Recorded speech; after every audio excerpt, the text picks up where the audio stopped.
Welcome to Three Crosses Farrier Company. I'm Caleb, and we're going to be walking you through trimming the hind hoof on Lakota.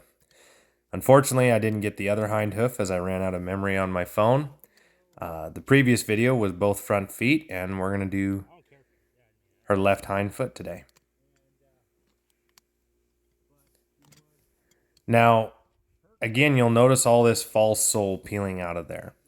She's in an extremely dry pasture right now, and there hasn't been a lot of moisture.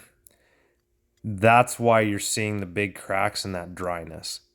Horses in the wild go to water about once a day, and as the water is not in a trough or some other container, they have to actually walk down into the mud, the bank, whatever, the pond to get water. This means that their hooves get moisturized. In captivity, I usually recommend that clients overfill their water trough.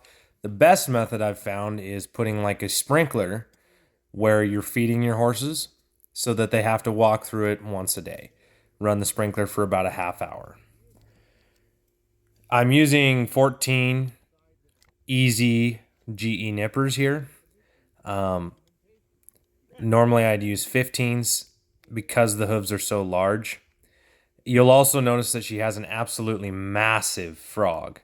That's actually really good. You want a nice big frog as it helps cushion the impact as the horse walks.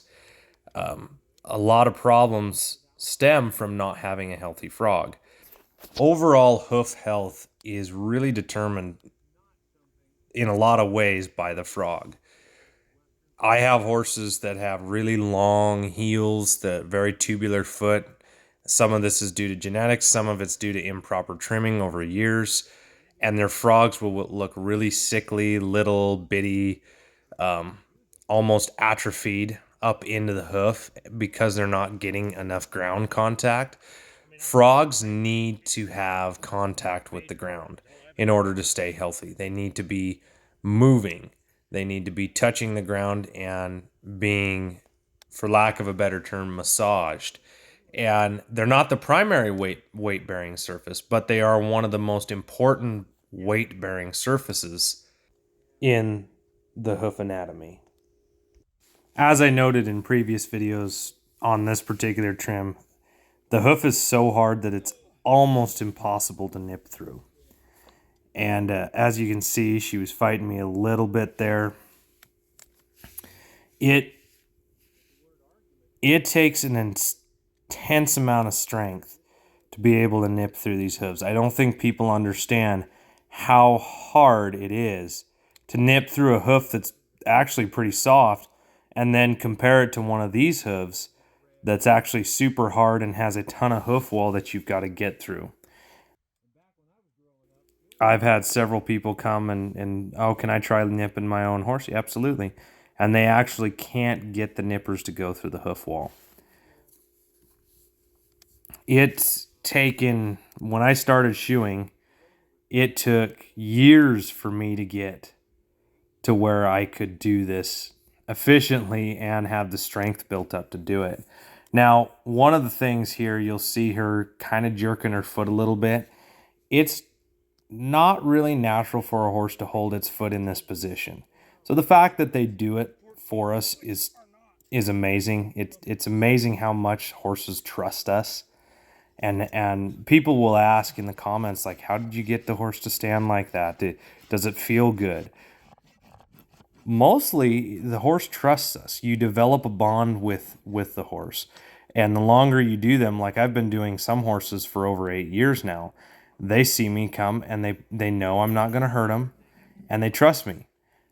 Mules are actually kind of interesting because they are far less trusting than most horses. They're a little bit more of a thinker, and if you lose their trust, it's almost impossible to get back. As I've stated in previous videos, to get rid of flare and to save some time, I use my nippers. I had a comment recently about 45ing the toe. This is a really bad practice to get into. And by that I mean, so if I was to just continue nipping like this and then just run my rasp at the same angle that I'm running my nippers, rather than running my rasp at the angle of the hoof, it will eventually cause distortion, and it's a very bad practice to get into doing. In my opinion, it's a little bit lazy as well. You should finish the hoof at the angle that it would naturally grow. When I run my rasp, I'm trying to run it in the same angle from the coronary band to the tip of the toe so that I don't create a distortion in and of itself. So what we call bobbing the toe is where if you were to set an edge, like the edge of the rasp up against the hoof wall, the tip of the toe would drop away back towards the hoof. So we had a lot of comments in previous videos where we were just showing the hooves that you guys wanted to see the horse and you wanted some background on the horse. And we've been trying to do that, and we're trying to do more of it so you guys get a little bit better feel for it. Because you're going to see these horses again. You'll get to see the transformation. You know, shoeing horses, it doesn't all happen overnight. So getting a horse 100% takes a year sometimes more. Sometimes we do different treatments. We'll try one thing and it doesn't quite do what we want or doesn't do it enough, and so we'll change it. So we have listened to you. We hope you enjoy these videos. Like and subscribe. Let us know what you think in the comments.